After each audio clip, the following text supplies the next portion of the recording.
नमो तस् भगवतो अरहतो सम्मा सम्बुद्धस्स। नमो तस् भगवतो अरहतो सम्मा सम्बुद्धस्स। नमो तस् भगवतो अरहतो सम्मा सम्बुद्धस्स। बुद्धं धम्मं संघं नमस्सामि।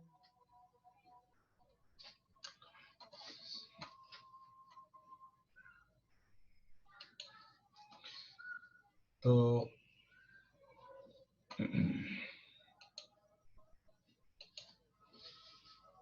सबका यहाँ पर स्वागत है।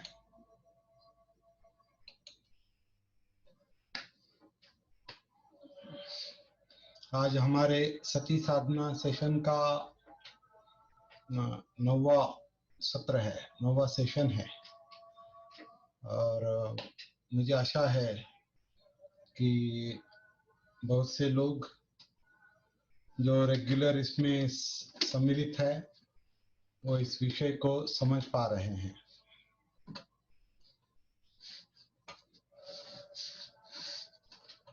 वैसे धम्म का कोई भी विषय जो है वो हमेशा गंभीर रहता है, गंभीर, क्योंकि धम्म का संबंध जीवन से है और जीवन को जो देखने की, महसूस करने की कोशिश करता है उसके समझ में ये आता है कि जीवन जिस तरह से गंभीर है और धम्म जीवन से संबंधित है, इसलिए धम्म भी गंभीर है, क्योंकि जीवन के बारे में वो विचार करता है, जीवन के सत्य के बारे में विचार करता है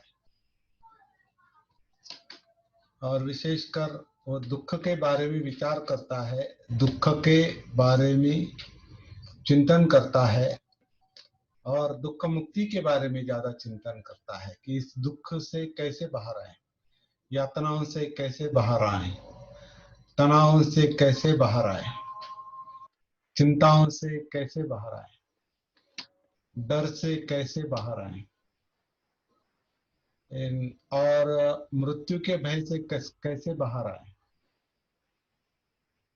तो ये जो सारे विषय हैं ये गंभीर विषय है और इसलिए धम्म गंभीर है।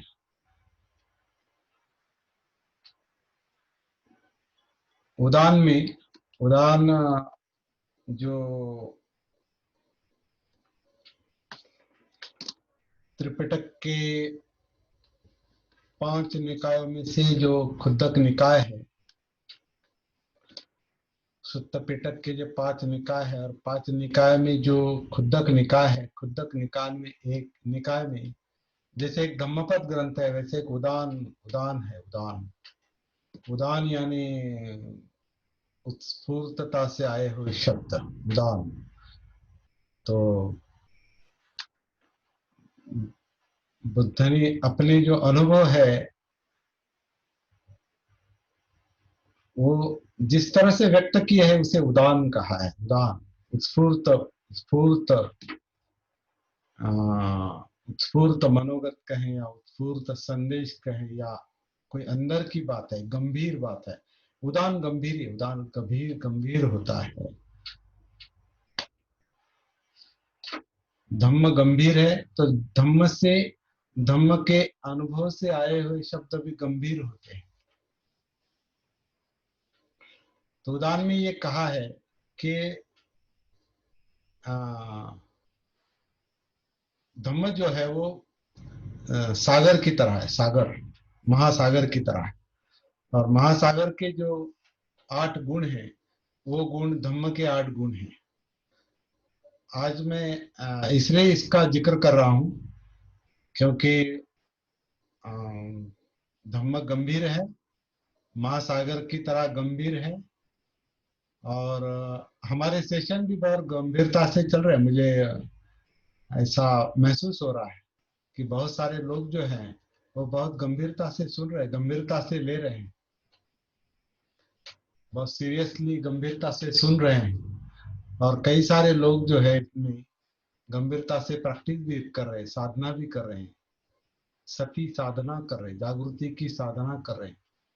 क्योंकि जीवन के बारे में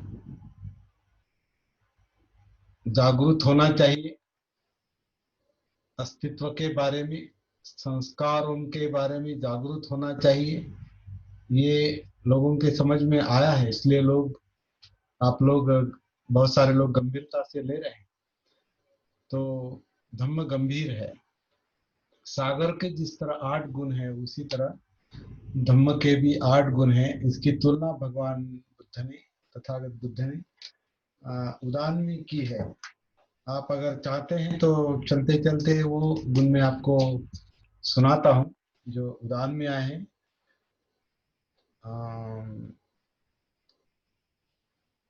भिक्षुओं, साधकों, ये मैं शब्द जोड़ रहा हूँ। जो साधक है सबके लिए वो लागू है। बुद्ध के जो शब्द है वो केवल भिक्षुओं के लिए नहीं, वो सारे साधकों के लिए। भिक्षु हो या उपासक हो, भिक्षुओं साधकों, महासमुद्र अत्यंत गंभीर होता है और क्रमशः क्रमशः नीचा और गहरा होता जाता है, गहरा होता है। ये महासमुद्र का पहला आश्चर्यकारक और अद्भुत धर्म है, गुणधर्म है। और इसे देखकर साधक उसमें रमण करते हैं। फिर महासमुद्र स्थिर स्वभाव वाला है, गंभीर है तो स्थिर स्वभाव वाला है। वो अपनी सीमा का उल्लंघन कभी नहीं करता। ये महासमुद्र का दूसरा आश्चर्यकारक और अद्भुत गुणधर्म है।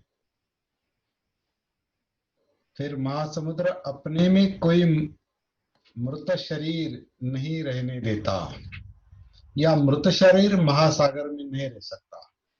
क्योंकि महासागर में तैरना, महासागर में रहना है तो तैरना आना चाहिए, मतलब सक्रियता चाहिए। अगर सक्रिय नहीं है तो महासागर में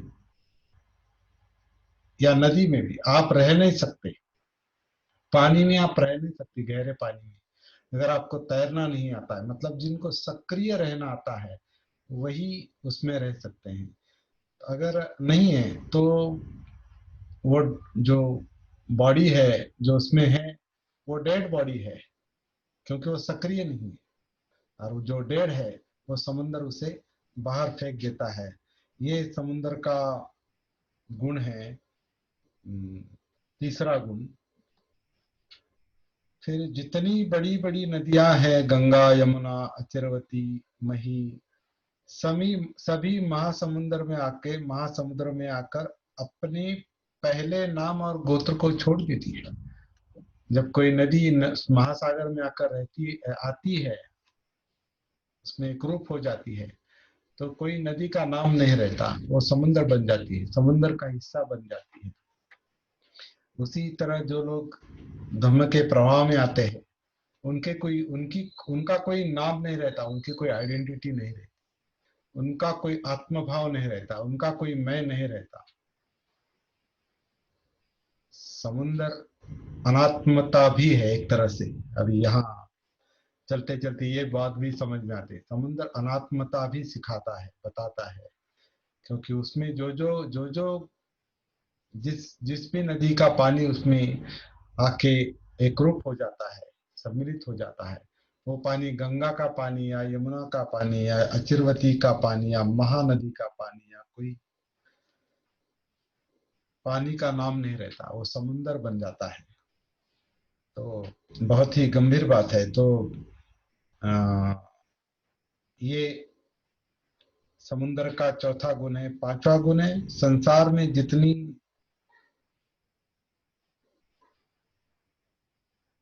नदियां समुंदर में आके मिलती है, तो समुंदर बड़ा होता है छोटा होता है ऐसा नहीं है। समुंदर समुंदर की तरह ही रहता है। ऐसा नहीं नदियों का बहना कम हो गया और समुंदर कम हो गया, थोड़ा कम ज्यादा हो सकता है पानी, लेकिन समुंदर की जो व्याप्ति है उसमें कभी फर्क नहीं पड़ता। तो समुंदर कभी बड़ा और छोटा नहीं, समुंदर समुंदर रहता है।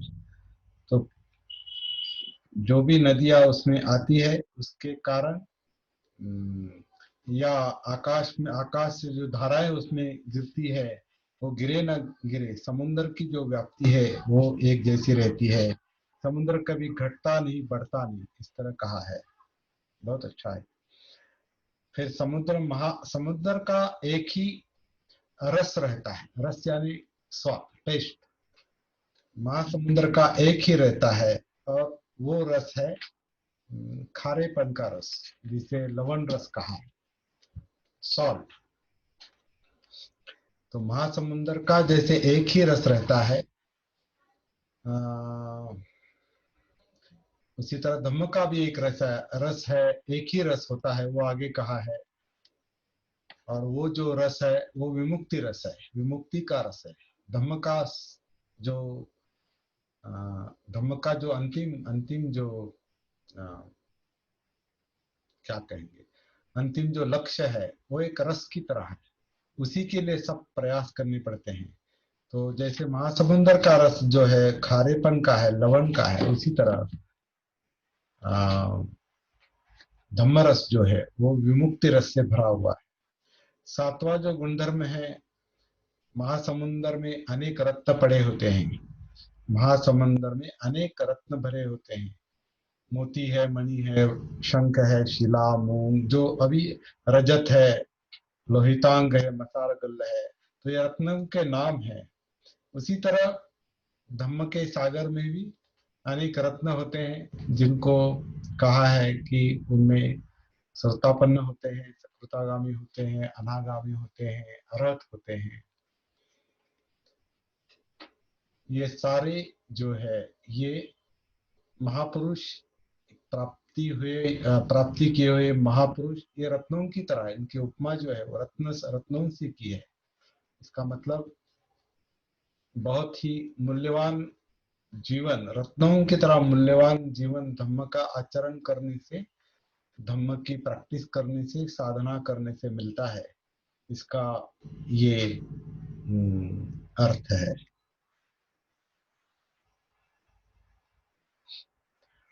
तो महासमुद्र में बड़े बड़े बड़े बड़े जीव रहते हैं। उसी तरह धम्म के सागर में भी जिनको प्राप्ति होती है वो आम लोगों की तरह नहीं होते, उनका जीवन आम लोगों की तरह नहीं होता। इसे वो हटकर होते हैं। जैसे कहा है, पृथुजन नहीं रहते, वो साधारण गृहस्थ नहीं रहते। पृथुजन यानी पृथक जन, वो साधारण गृहस्थ नहीं, वो उन्हीं महापुरुष कहा जाता है, महाप्राप्त पुरुष कहा जाता है। जैसे कि हमारे सामने दो नाम अभी भी है, हम बाबा साहब को महापुरुष कहते हैं, वो आम लोगों से हटकर है। हमारे सामने बुद्ध का नाम है, वो आम लोगों से हटकर है।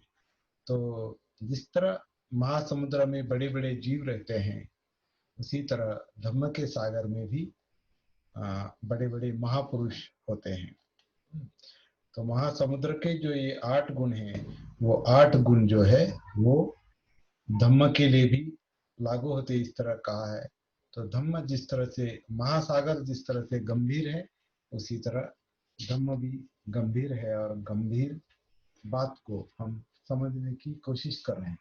तो इस गंभीरता को समझना मतलब जीवन की गंभीरता को समझना है, और जो गंभीरता से समझने की कोशिश करेगा उसे ही धम्म और जीवन समझ में आता है। जो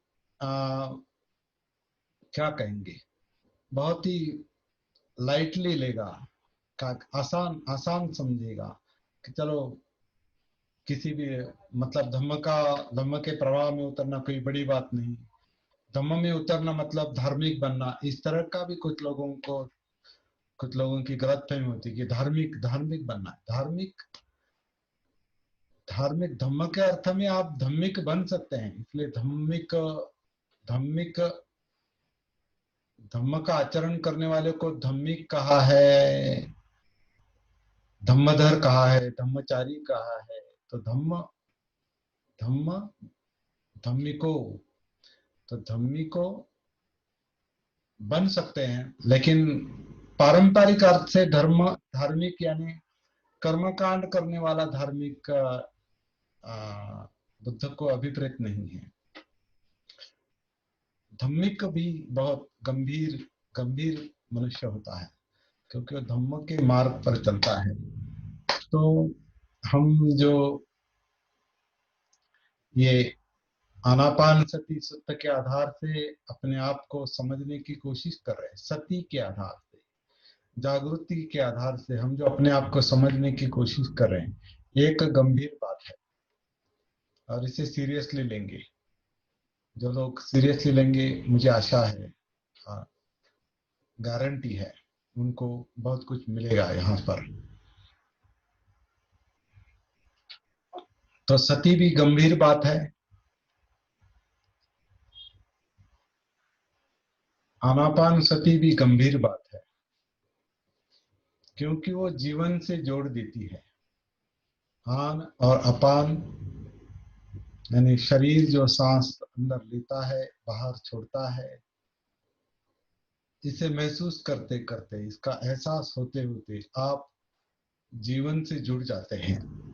जीवन से जुड़ना मतलब जीवन जो जिस काया में है उस काया से पहले जुड़ना है।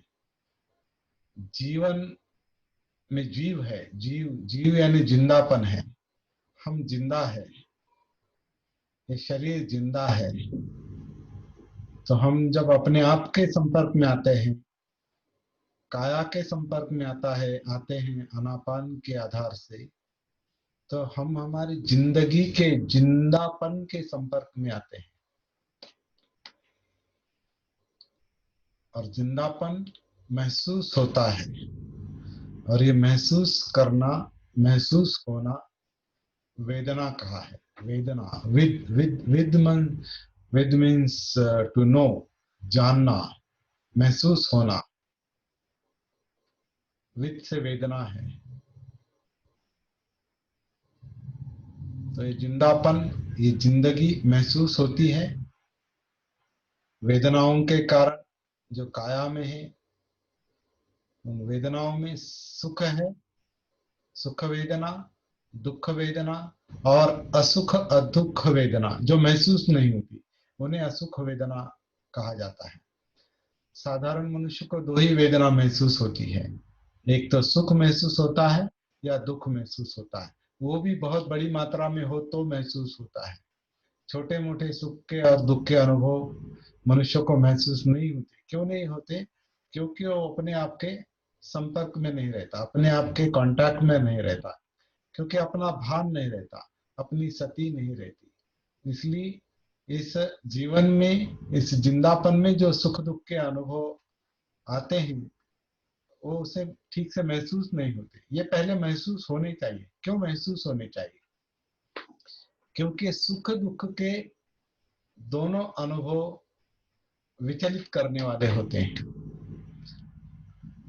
असुख अदुख वेदना जो है, जो महसूस नहीं होती, वो भी सती के कारण, जागृति के कारण धीरे धीरे महसूस होने लगती है। लेकिन उसमें एक तो सुखद वेदना हो सकती है या दुखद वेदना हो सकती है। सुखद फीलिंग्स हो सकती है, दुखद फीलिंग्स हो सकती है। मतलब सुख और दुख दो ही वेदनाएं साधारण मनुष्य को महसूस होती है, और दोनों से वो विचलित होता है। जब सुख मिलता है तो भी उसमें विचलित होता है, क्योंकि सुख को पकड़ने की कोशिश करता है, जो टिका नहीं रहता उसको पकड़ने की कोशिश करता है, वहां भी विचलित होता है। सुख मिलता है तो विचलित होता है, सुख मिलता है तो सुख के कारण विचलित होता है। सुख नहीं मिलता है तो उससे दुख होता है, उस दुख के कारण विचलित होता है। दुख जब होता है, दुख का अगर अनुभव आता है, दुख के संपर्क में आता है, तो उससे वो दुखी होता है।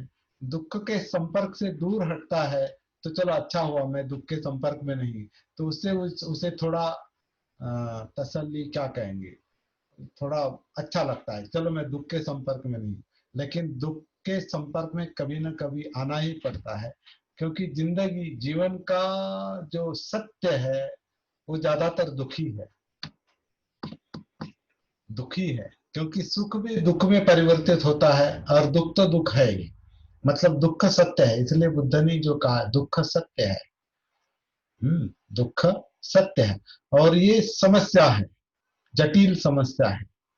और इस समस्या को समझने के लिए कि क्या है ये दुख, क्या है, क्यों है, क्या कारण है इसका, ये समझने के लिए जागृति की आवश्यकता है, सती की आवश्यकता है। और सती किस तरह से विकसित की जाती है, डेवलप की जाती है, ये हम सीखने की कोशिश कर रहे हैं आनापान सती सूत्र के आधार से। क्योंकि दुख से, दुख की समस्या सुलझानी है, क्योंकि दुख मुक्ति चाहिए।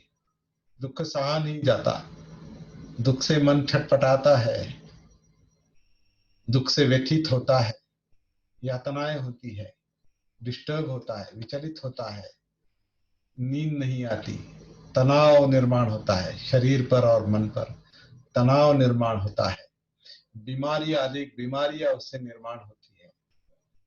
अभी मेडिकल साइंस भी कहता है कि 90% बीमारियां जो है, 99% बीमारियां, उसका मूल कारण हमारे माइंड में है। बीमारियां साइकोलॉजिकली ज्यादा होती है, लोभ के कारण हो, राग के कारण हो या द्वेष के कारण हो, जिससे जिसके कारण मन विचलित होता है, कंपित होता है, वो दुख का कारण और बीमारियों का कारण बनता है। वो दुख का कारण है मतलब बीमारी का कारण है। दुख यानी बीमारी है एक तरह से, जहां दुख है वहां बीमारी है, कुछ ना कुछ डिस्टरबेंस है, कुछ ना कुछ विचलन है, कुछ ना कुछ बिगड़ जाता है। तो ये समस्या सुलझाने के लिए हमें दुख की सती चाहिए, वेदनाओं की भी सती चाहिए। और ये वेदनाएं शरीर में है, काया में है, इसलिए काया के संपर्क में, मतलब कायानुसति में आना पड़ता है। वेदनानुसति के कारण दुख को समझने के लिए कायानुसति की आवश्यकता है, काया में उतरना पड़ता है। और काया में उतरने का साधारण माध्यम जो है वो हमारी सांस है, आन और अपान है। और मेरे ख्याल से बहुत सारे लोग इसको अभी जान गए हैं कि हम आनापान सती की बात कर रहे हैं, मतलब केवल सांस की, हवा की बात नहीं कर रहे हैं। सांस एक माध्यम है, उस माध्यम के आधार से हम काया में उतरने के लिए सांस का उपयोग कर रहे हैं, सांस को महसूस कर रहे हैं ताकि काया में उतरा जाए। काया में इसलिए उतरना है क्योंकि वेदनाओं से कनेक्शन हो, सुख दुख से कनेक्शन हो, क्योंकि वो समस्या है, वेदना एक समस्या है। तो अभी इस अनापान को हम किस तरह से करते हैं, इस पर हम बार बार क्योंकि ये समझना बहुत जरूरी है कि कौन सा आनापान आपको काया से जोड़ देता है। क्योंकि आनापान सती के हम देखते हैं कि कई कई सारे टेक्निक है, 100, 200, 300 का 2500 सालों में कई सारे टेक्निक निर्माण हुए आनापान सती के। ऐसा क्यों है, ये भी सोचने लायक बात है। अगर सांस एक ही है, एक जैसी है, आपकी सांस, आपका शरीर जिस तरह से सांस लेता है छोड़ता है, उसी तरह से मेरा भी लेता है छोड़ता है। फिर आनापान सती के सैकड़ों टेक्निक कैसे निर्माण हो सकते हैं, एक जैसा ही होना चाहिए। तो कुछ ना कुछ रह गया है बीच में, ऐसा मुझे लगता है। चलो उसमें नहीं जाएंगे, हमारा मकसद वो नहीं है कौन क्या बताता है सिखाता है। हमारा आन और अपान महसूस करने का तरीका, पद्धति इस तरह की चाहिए जो हमें काया में उतार देगी।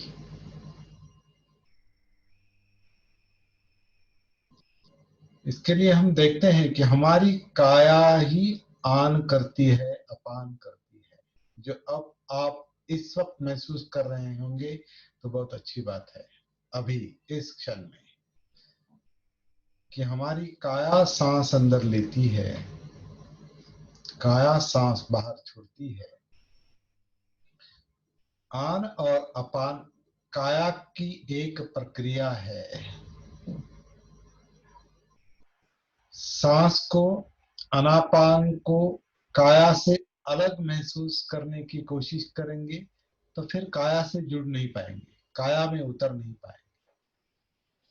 काया में उतरना तभी संभव है जब हम अनापान को, सांस को काया का एक हिस्सा, काया का एक अंग, काया की एक प्रक्रिया के रूप में उसे महसूस करते हैं। अगर अनापान को ध्यान का विषय बनाया, उसे बाहर देखा, उसका कुछ इच्छा के बल पर किया, मैं ऐसे सांस देखूंगा, वैसे सांस देखूंगा, तो फिर भटक गए। भटकना है। सांस जैसी है वैसी महसूस करना है।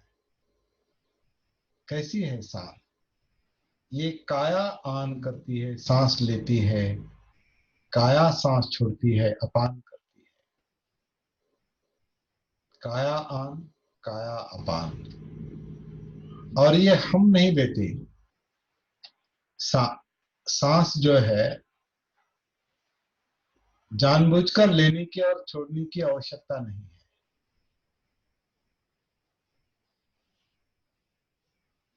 अभी हम बैठे हैं, कुछ नहीं करना है। सांस लेने के लिए कुछ नहीं करना पड़ता। अगर कुछ करेंगे तो फिर अलग काम कर रहे हैं। आप सांस जैसी है वैसी, शरीर जिस तरह से ले रहा है, छोड़ रहा है, वैसा महसूस नहीं कर रहे हैं। हम सांस का कुछ अलग कर रहे हैं।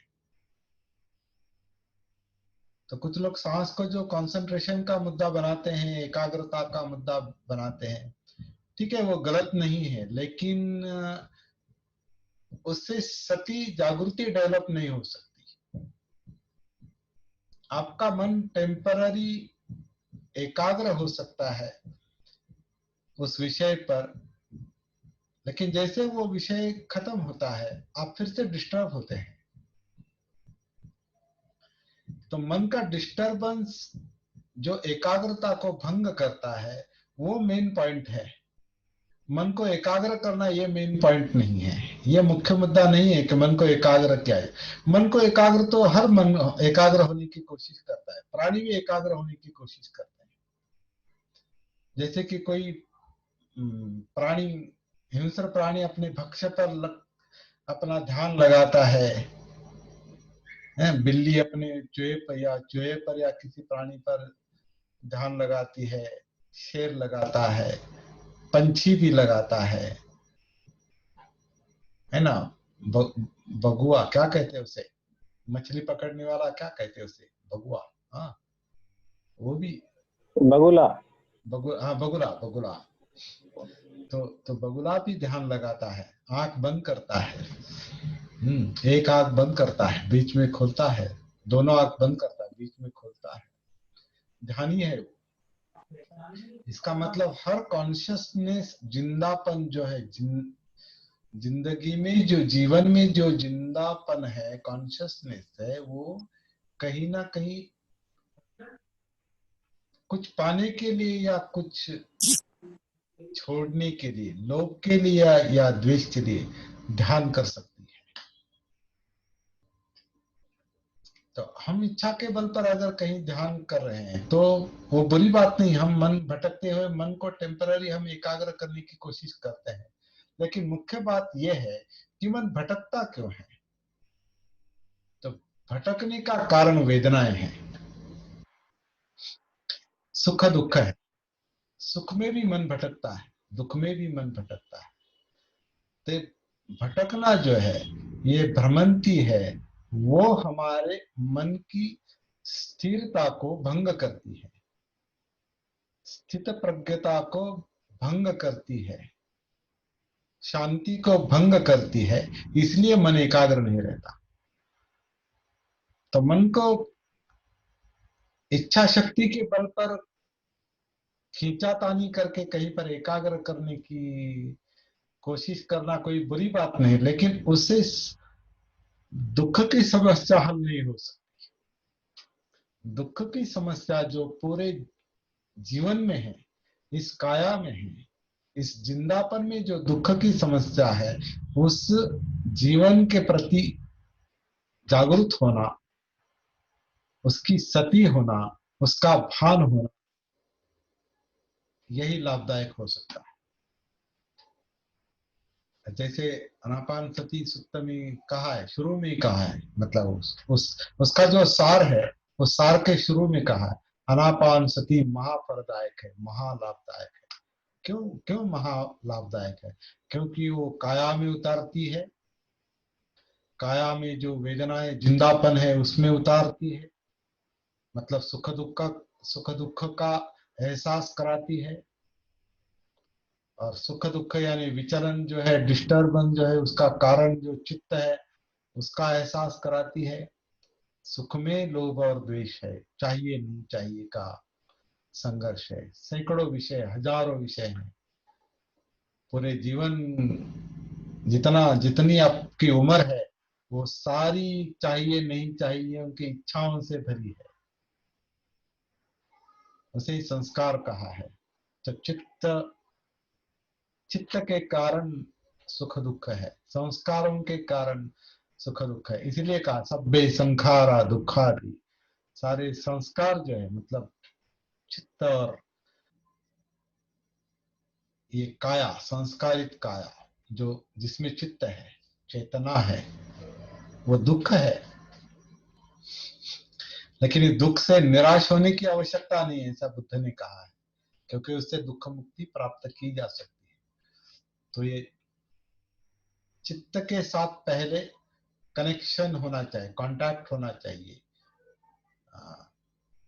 उसकी सती चाहिए, उसका भान चाहिए चित्त का। और इस सब का जो हम बात कर रहे हैं, शब्दों के जरिए संज्ञाएं व्यक्त कर रहे हैं, बात कर रहे हैं, वो मनोधर्म के कारण मनोधर्म व्यक्त होते हैं। तो उसके साथ वो सती जागृति जो है वो कनेक्ट होनी चाहिए। तो अनापान सती महाफलदायक क्यों है? क्योंकि वो सती पठान में उतार देती है। सती पठान, चार सती का प्रस्थान होना, आगे जाना, प्रस्थान होना, स्थान छोड़ना मतलब प्रस्थान होना। तो कैसे प्रस्थान होता है? अनापान के आधार से हम काया में उतरते हैं, काया में प्रस्थान होता है। काया में उतरते हैं तो काया जिंदा है, जिंदा है मतलब वो महसूस हो, जिंदापन ही महसूस होता है, मतलब वेदनाएं हैं। तो काया में उतरते हैं तो फिर सती का पठान वेदनाओं में होता है, फीलिंग में होता है। फीलिंग का कारण चित्त है, फिर सती का पठान चित्त में होता है। चित्त में सती आगे प्रस्थान करती है। और इन सब का जो एनालिसिस चल रहा है, विश्लेषण चल रहा है, मनोधर्म, ये धम्म है। जो व्यक्त हो रहे वो धम्म है, जो महसूस हो रहे हैं वो धम्म है। तो उन धम्मों का भी एहसास होता है, उसकी भी सती प्राप्त होती है, या सती उसके साथ एकरूप होती है। तो सती पठान जो है, कायानुसति, वेदनानुसति, चित्तानुसति और धम्मानुसति, ये चार सती पठान जो है वो आनापान सती के साधना से प्रभावित हो सकते हैं, अगर वो उचित तरीके से की तो। मुझे इस बात को आपसे मैं कहूंगा, गुजारिश करूंगा कि इसको अंडरलाइन करें। उचित तरीके से, अगर सम्यक तरीके से अगर साधना होती है आनापान सती की साधना, तो वो आपको काया वेदना चित्त मनोधर्म में, यानी पूरे अस्तित्व में उतार देगी, और अस्तित्व का, जीवन का, संस्कारों का जो दुख का प्रॉब्लम है, समस्या है, वो आपको महसूस कराएगी कि ये दुख क्या है, क्यों है, कहाँ से आता है, इसका कारण क्या है। ये अगला अनुसंधान, अगला शोध जो है वो इस तरीके से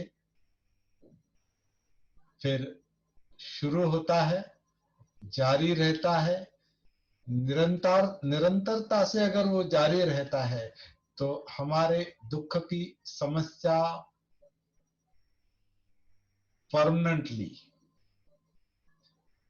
परमानेंटली स्थायी रूप में सुलझ सकती है, प्रॉब्लम सॉल्व हो सकता है।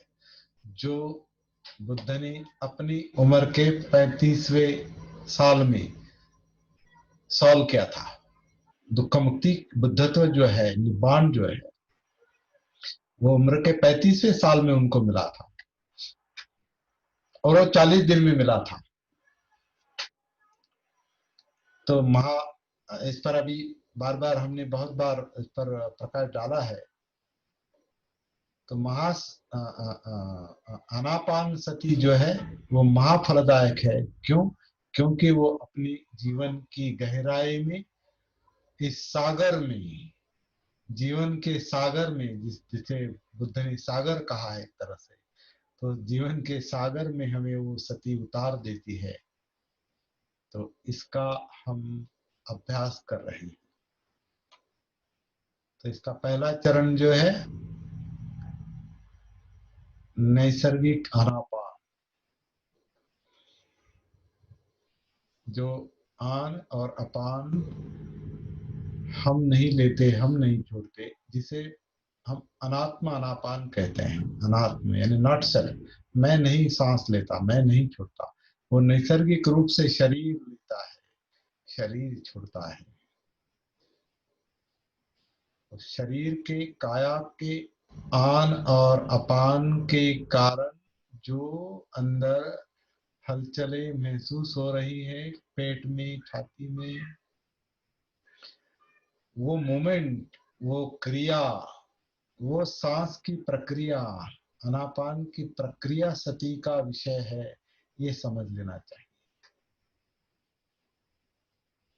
और शांति के साथ जहां भी आपको बैठने के लिए उचित जगह मिलती है, वहां आप बैठकर एक औपचारिक यानी कि फॉर्मल प्रैक्टिस करेंगे। मतलब फॉर्मल प्रैक्टिस यानी साधना करेंगे। फॉर्मल मतलब एक जगह पर, एक शांत जगह पर बैठकर, कुर्सी पर बैठे, या कोई भी आसन लगा के बैठे, जहाँ कम गड़बड़ी हो, ज्यादा शोर ना हो, आपका मन आसानी से विचलित ना हो, ऐसी जगह पर बैठकर आप शुरू में साधना कर सकते हैं। लेकिन शांत जगह पर बैठकर ही साधना चलेगी ऐसा नहीं। साधना का काम आप जहां भी है, अब आप यहाँ बैठे हैं, यहाँ से उठकर आप शायद खाना खाएंगे, इधर उधर थोड़ा टहलेंगे, फिर सो जाएंगे, सुबह उठेंगे, फिर आपके कार्यकलाप शुरू हो जाएंगे। दिन भर आप कुछ ना कुछ करते रहेंगे, शाम को फिर से आप घर आएंगे। तो ये जो जीवन क्रम है, ये जो आजीविका है, जीवन शैली जो है आपकी, लाइफ स्टाइल जो है, ये चलती रहेगी। लेकिन इस लाइफ स्टाइल में, इस आजीविका के साथ भी आपकी सती रहने की साधना करनी है। लेकिन ये कठिन काम थोड़ा आसान हो, इसलिए कहीं पर बैठकर, शांत जगह पर, उचित आसन लगाकर, पीठ और गर्दन सीधी रखकर आप साधना करने की कोशिश करेंगे।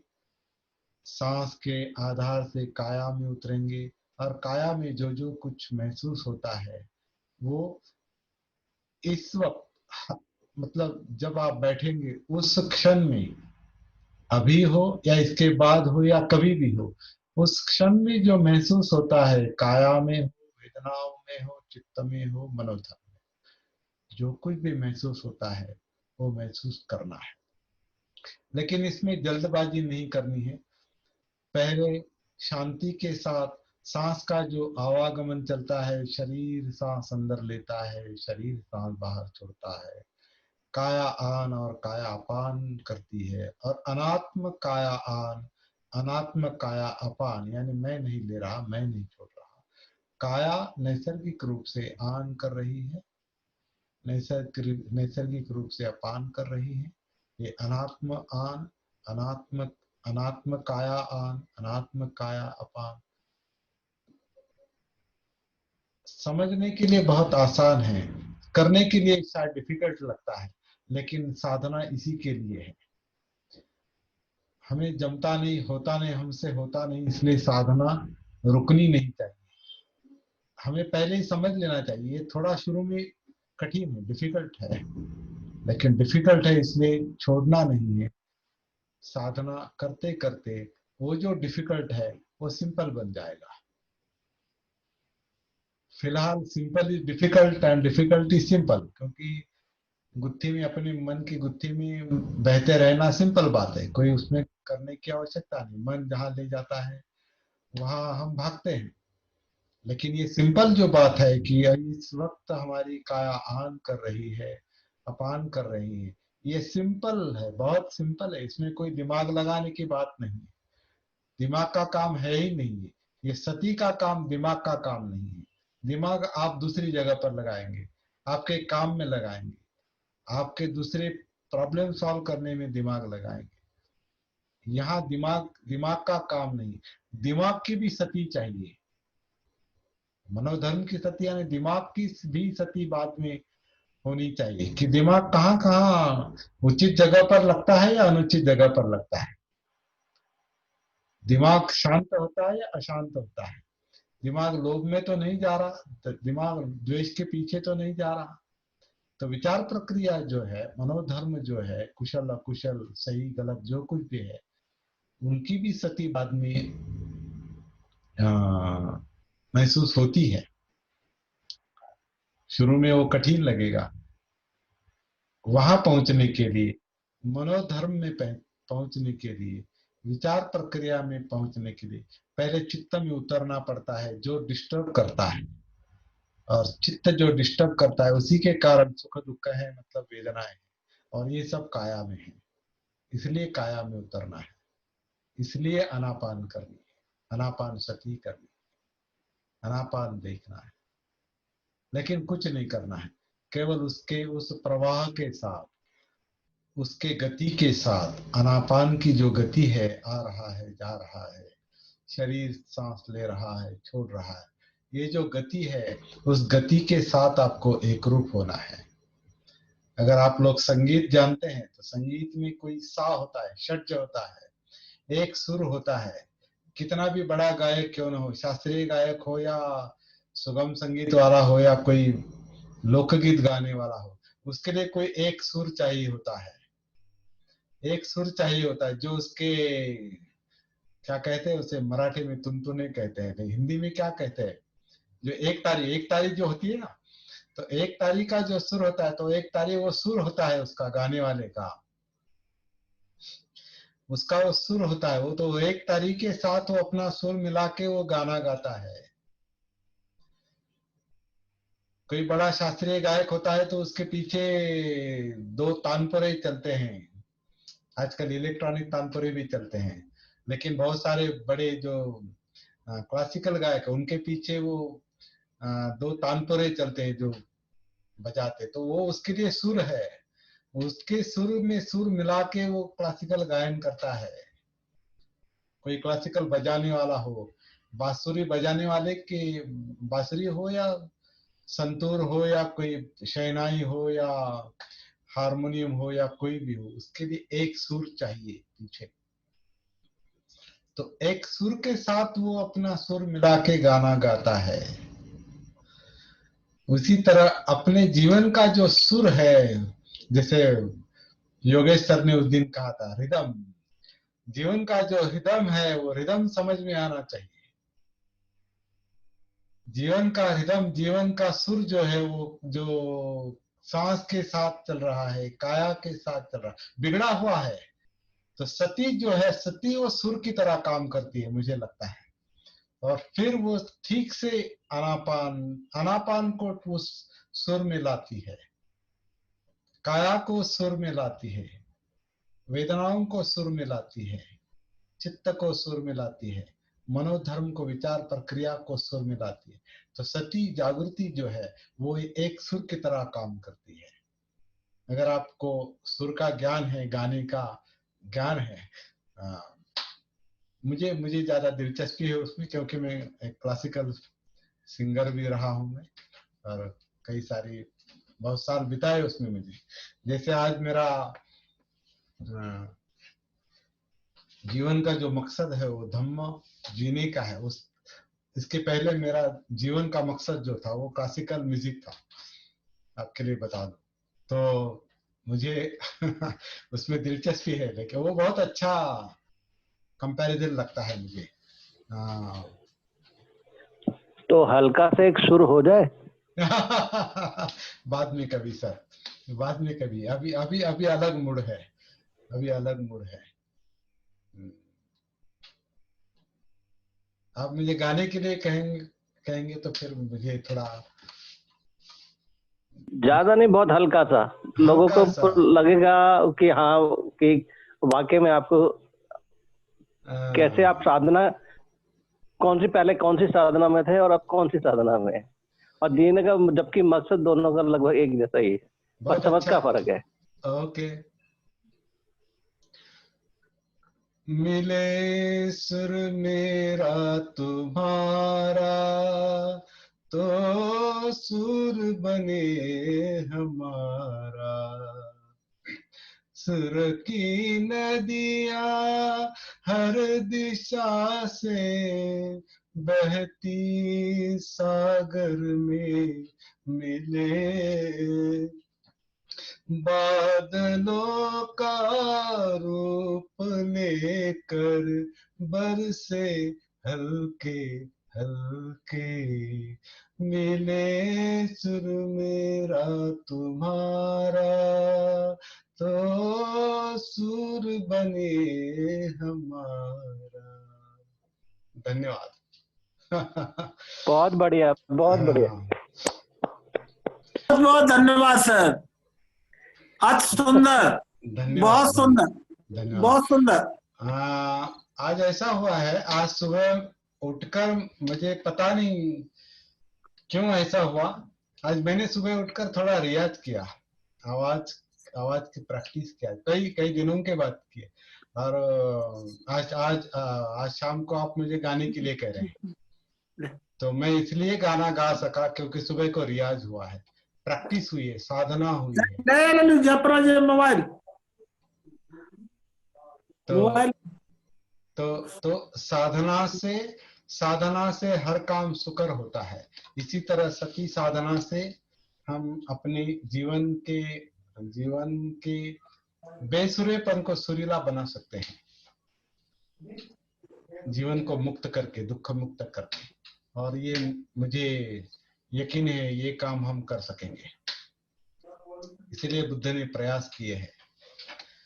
आनापान सती की साधना क्या कहती है वो, भिक्षुओं साधकों, मैंने इस दुख मुक्ति विमुक्ति के मार्ग के लिए ही प्रयत्न किए हैं, इस मार्ग में ही मेरा चित्त लगा हुआ था। भिक्षु साधकों, जो प्राप्त करना है वो प्राप्त करने के लिए, जिसका साक्षात्कार अनुभव करना है उसका अनुभव करने के लिए प्रयत्न करो। आनापान सती की भावना करना महाफलदायक है।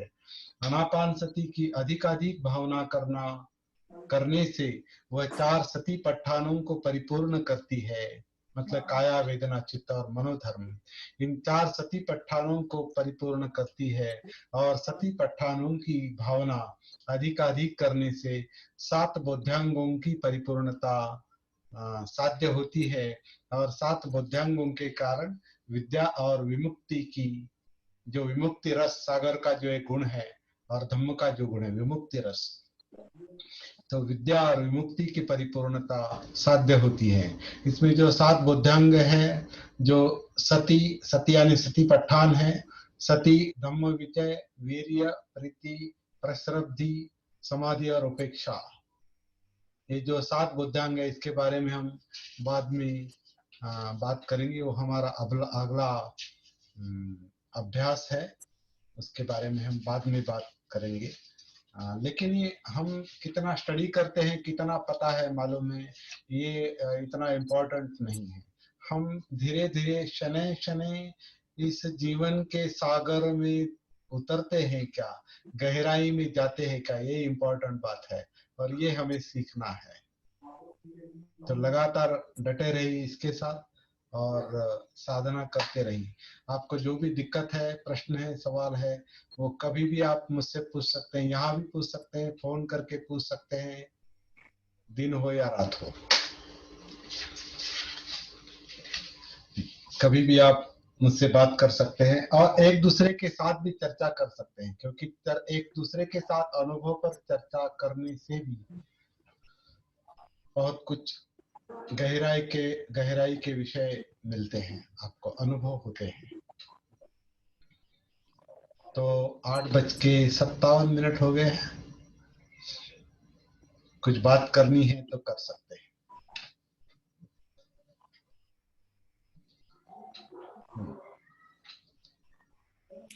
सर हाँ बोलिए। हेलो। हाँ बोलिए सर। मैं प्रेम सिंह भारती, आगरा से सर। हाँ बोलिए सर।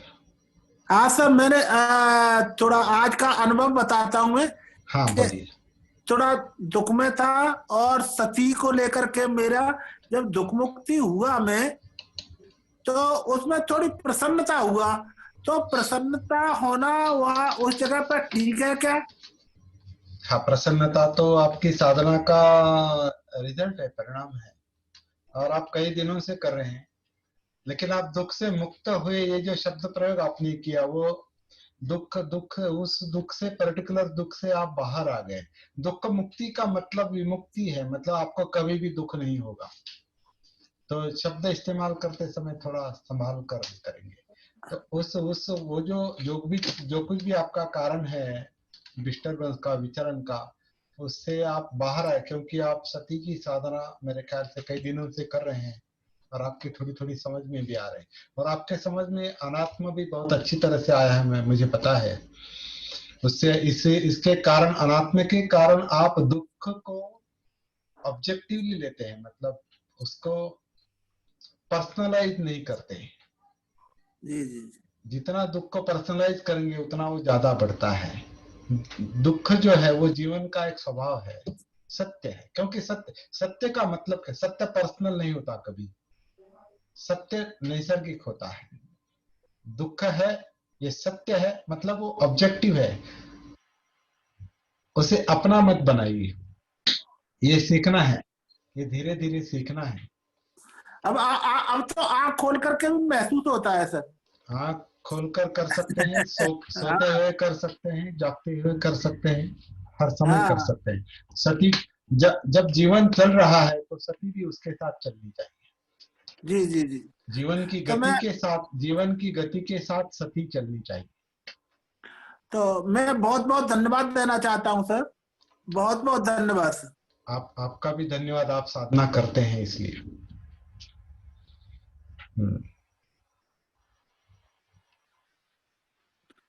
हाँ सर एक सूचना है। हाँ। आप अभी बोले आपस में अपना अनुभव शेयर करते हैं, तो ये फोन का नंबर नहीं मालूम ना। किसके, लोगों के? हाँ, कैसा अब बोलने को? सभी लोग जब भी आएंगे, मैं अभी आपसे रिक्वेस्ट करता हूँ कि जब भी आप इसमें सम्मिलित होंगे, पहले अपना नंबर उस पर हर वक्त डाल दीजिए। मुझे लगता है कि वो जिनको चाहिए वो आपका नंबर ले सकते हैं, आपसे बात कर सकते हैं। ठीक है। तो अभी मेरा नंबर मैं पहले डाल देता हूँ, और आप भी अपने अपने नंबर इसमें डाल सकते हैं। क्यों सर, ग्रुप पे डाल सकते हैं, आप वाले ग्रुप हाँ, पे? ग्रुप पर, सती साधना ग्रुप पर भी डाल सकते हैं। चलेगा वो। हाँ, सती साधना ग्रुप पर सारे नंबर हैं लोगों के। हाँ। नंबर नहीं, नाम है। अच्छा, नाम है? नहीं, नाम सर उस पर जाएंगे तो वो उनका नंबर आता है। अच्छा ठीक है, हाँ, ठीक है। उस नाम पर जब आप फोटो पर क्लिक करते हैं या उस अकाउंट पर क्लिक करते हैं तो नंबर हाँ आते हैं ना सर। ठीक है, ठीक है, हाँ, ठीक है। ओके। फिर भी अविनाश सर भेज सूर्यवंशी, सकते हैं। अविनाश सूर्यवंशी सर, बहुत अच्छा। हाँ, जय भीम सर, मुझे जय भीम, जय भीम। बहुत अच्छा लग रहा है। हम 20 साल के बाद मिल रहे हैं।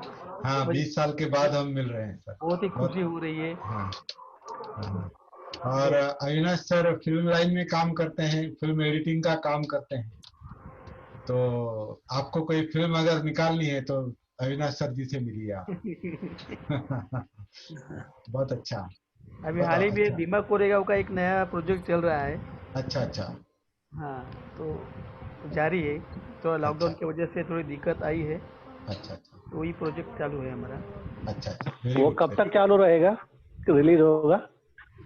वो अभी देखते हैं, अभी उसका ट्रेलर तो चालू हुआ है बीमा कोरेगांव का, हिंदी में है। अच्छा अच्छा।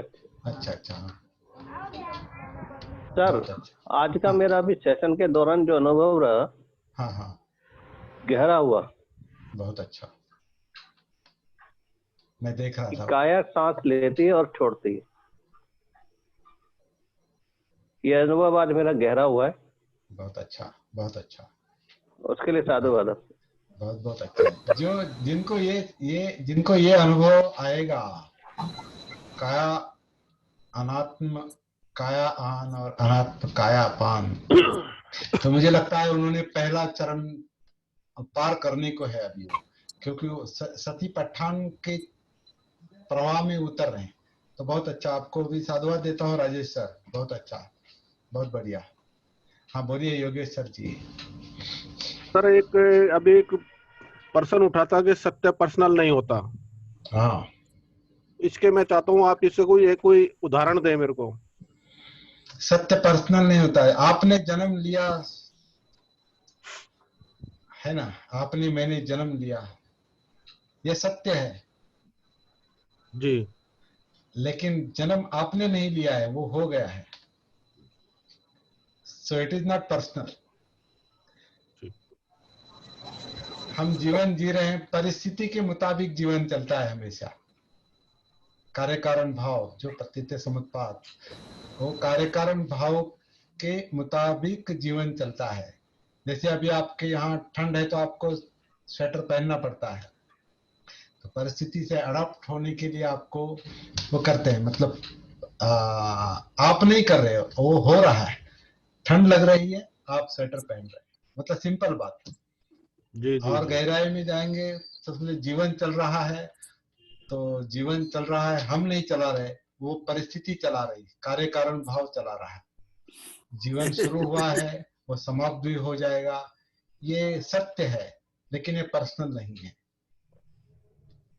इसीलिए कार्य कारण भाव पर जीवन चलता है और विश्व चलता है। ये बुद्ध की बहुत इंपॉर्टेंट शिक्षा है। ये जितनी गहराई से समझ में आएगी, उतना दुख मुक्ति का जो अनुभव है वो गहरा होता जाता है। वो पर्सनलाइज करने के कारण वो वही मैं है, मैं और मुझे नहीं, मुझे चाहिए और मुझे नहीं चाहिए, ये मैं जो है, आत्मभाव जो है, इससे छुटकारा पाने के लिए अनात्म बोध है।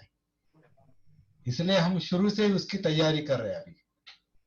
अनात्म आन, अनात्म अपान, अनात्म काया आन, अनात्म काया अपान, इनकी सती, इनकी जागृति, इनका बोध, इनका भान, इसका मतलब जीवन का भान। तो इस भान से, इस जागृति से हमारे प्रॉब्लम सॉल्व होने वाले हैं। और किसी भी प्रॉब्लम को जो पर्सनलाइज मत कीजिए, ये इंपॉर्टेंट शिक्षा है। डिफिकल्ट है ये डिफिकल्ट है। सभ्य संखारा दुखाति यदा पयाय पश्यति अथ निबिंदति दुखे ए समग्गो विसुद्धिया। दुख को दुख के रूप में जो देखता है, महसूस करता है, उसका दुख कम होने लगता है। मतलब जो दुख को अनात्म से देखता है, उसका दुख कम होने लगता है। जो दुख को पर्सनलाइज करेंगे, मुझे दुख हुआ, मुझे दुख हुआ, वो जानबूझकर नहीं होता, वो मन की अजागृत मन की वो अवस्था है, वो जागृत मन का वो लक्षण है, वो हर बात को पर्सनलाइज करता है।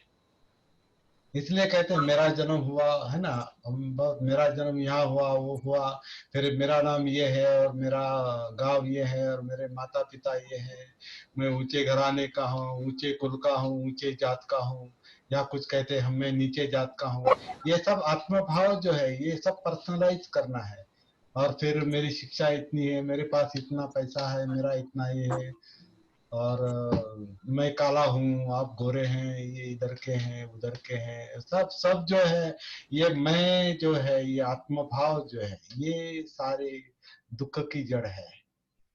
इसलिए बुद्ध ने पहला जो संयोजन कहा है, पहला जो क्या कहते हैं उसको, पहली दिक्कत जो फेटर, क्या कहते हैं हिंदी में फेटर को, Rajesh sir, Yogesh sir, Fetter दिक्कत क्या कहते हैं उसको हिंदी में? समस्या, पहला रोड़ा कहेंगे या समस्या तो है। पहला मतलब अवरोध, हाँ, वेरी गुड वेरी गुड। पहला अवरोध जो है वो मैं का है, आत्मभाव का है, सक्काय दिट्ठी कहा है उसे। सक्काय दिट्ठी पाली शब्द है, स्वकाया दृष्टि, यानी ऐसा मानना, ऐसी समझ, दृष्टि कि ये काया मैं हूं, ये काया स्व है, ऐसा मानना। लेकिन ये लॉजिकल बात नहीं है, ये लॉजिकल बात नहीं। जब हम अंतरंग में उतरेंगे, अपने आप में उतरेंगे, सती से उतरेंगे, जागृति से उतरेंगे, अपना होश आएगा, भान आएगा, तो समझ में आएगा मैं नाम की कोई चीज अंदर है नहीं जिसको आप कंट्रोल करें। मैं नाम की कोई चीज नहीं, वो एक केवल धारणा है, वो ध्यान है, ऐसा मुझे लगता है।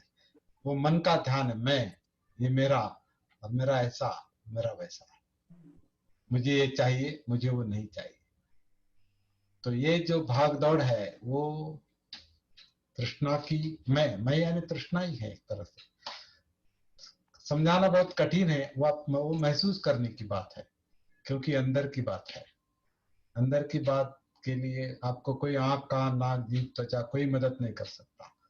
अंदर की बात महसूस करने के लिए सती मदद करेगी, जागृति मदद करेगी। That's हाँ, हेलो सर।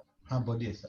अच्छा, मैं धन्यवाद देता हूँ इस बात का भी सर, कि अनात्म काया का जो अभ्यास होता है तो वह पर्सनलाइज नहीं होगा, है? हाँ, वो भी पर्सनलाइज नहीं कर, हाँ मुझे अनात्म समझ में आया, ये भी आत्मभाव नहीं होना चाहिए।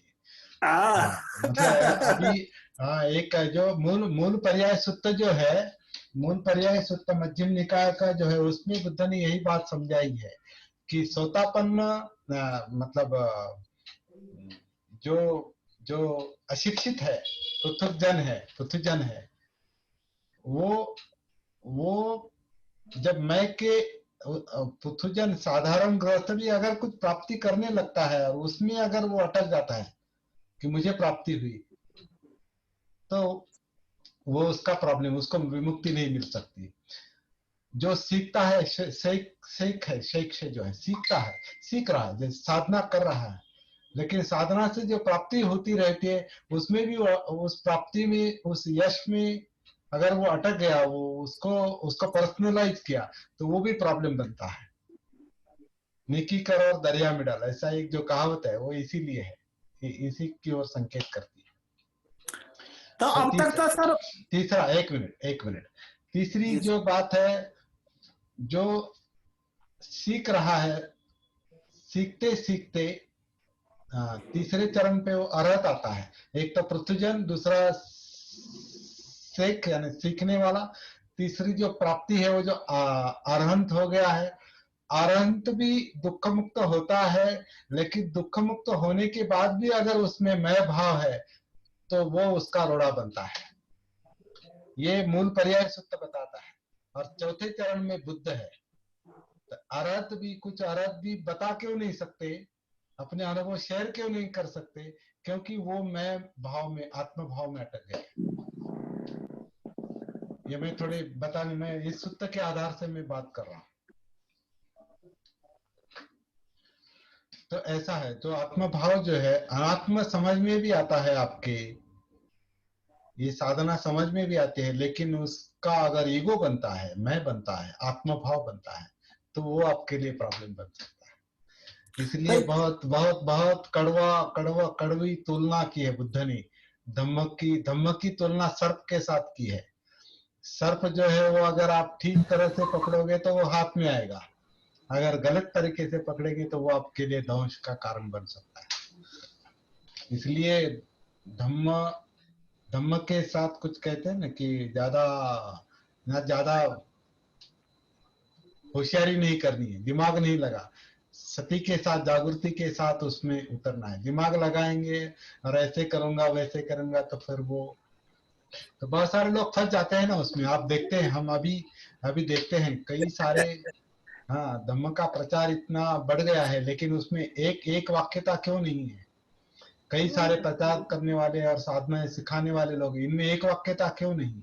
क्योंकि हर कोई अपने अपने टेक्निक में, अपनी अपनी साधना में अटक गया है।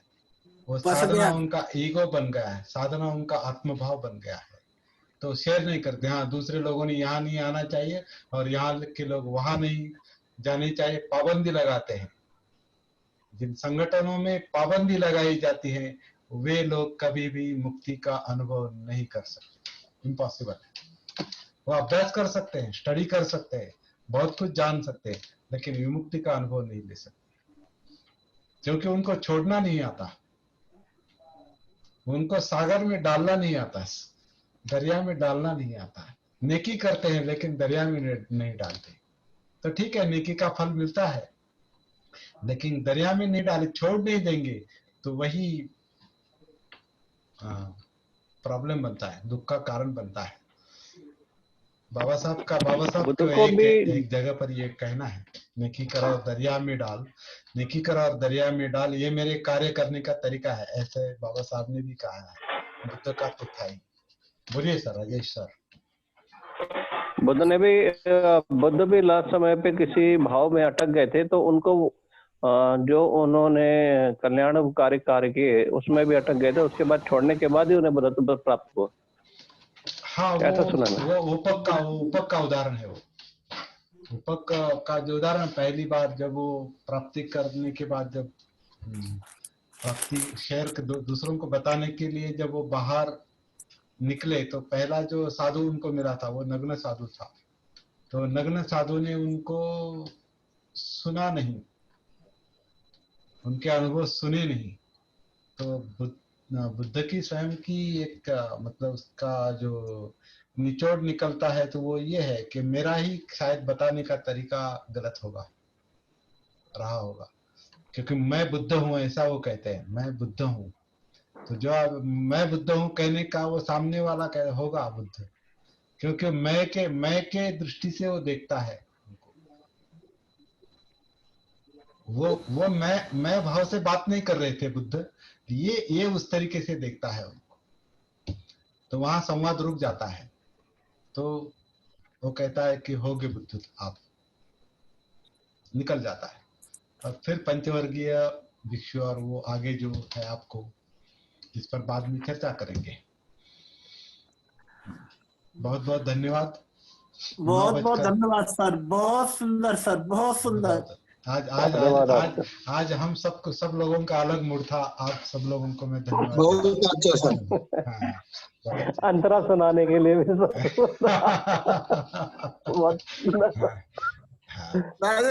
बहुत बढ़िया। नमो बुद्धाय, जय भीम। सर मेरी एक रिक्वेस्ट थी सर। हाँ बोलिए। क्या आप हमें सराव करने के लिए समय दे सकते हैं? प्रैक्टिस के लिए? यहाँ अविनाश सर, प्रैक्टिस बहुत सिंपल बात है। आपको ये पहले, मेरे ख्याल से आप पहली बार ज्वाइन हो गए। हाँ, पहली बार ज्वाइन हो गए, तो आपके साथ मैं पर्सनली आपसे बात करूंगा। अभी बाकी लोगों को ये पता चल गया है कि पहले नैसर्गिक सांस महसूस करनी है। नैसर्गिक सांस किस तरह से करनी, मैं आपसे फोन पर बात करूंगा और जिनको चाहिए और स्पष्टीकरण चाहिए वो मुझसे बात कर सकते हैं। सारी बातें यहाँ पर बताना थोड़ा मुश्किल जाता है, क्योंकि यहाँ अगर उचित नहीं। हाँ हाँ, हेलो भालेराव सर क्या कह रहे हैं? कुछ नहीं सर, बोलो बोलो। ओके, तो यहाँ वो सारी बातें बताना उचित नहीं है। आप मुझसे फोन पर बात कर सकते हैं, मैं आपको बताते जाऊंगा। और दीर्घ काल तक ये काम चलता रहेगा, ये पहले ही समझ लेना है। दीर्घ काल तक 40 सेशन रखे, 40 सेशन रखे, इसका मतलब ये नहीं हम 40 सेशन के बाद सारे बुद्ध बन जाएंगे। ये हम एक प्रारूप प्रारूप समझ लेने की, एक क्या कहते हैं, प्रारूप यानी आराखड़ा, एक मैप समझ लेने की हम कोशिश करेंगे यहाँ पर। जो मुझे लग रहा है, अनुभव हो रहा है वो, हालांकि वो मेरा पर्सनल अनुभव नहीं, मैं पर्सनलाइज नहीं करता उसको। कई सारे लोग अभी मैं देख रहा हूँ कि वो प्रैक्टिस अच्छी तरह से समझ रहे, कर रहे हैं, और अनुभव भी, जैसे अभी भारती जी बता रहे थे और राजेश सर, योगेश सर भी समझ पा रहे हैं। कई सारे लोग समझ पाएंगे, बहुत आसान है। बुद्ध ने बहुत आसान बात बताई है, मुझे लगता है बहुत आसान उजूपटिपन्नो, मतलब बहुत सरल मार्ग बताया है। तभी तो कुछ घंटों में किसा गौतमी डेड बॉडी छोड़ सकी, अपनी इकलौते पुत्र की डेड बॉडी छोड़ दी। क्यों?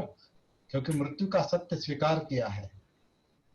कैसे कुछ घंटों में अंगुलीमाल हथियार डाल देता है, जीवन का स्वरूप समझ में आता है कि क्या कर रहा हूं मैं, कैसे जी रहा हूं।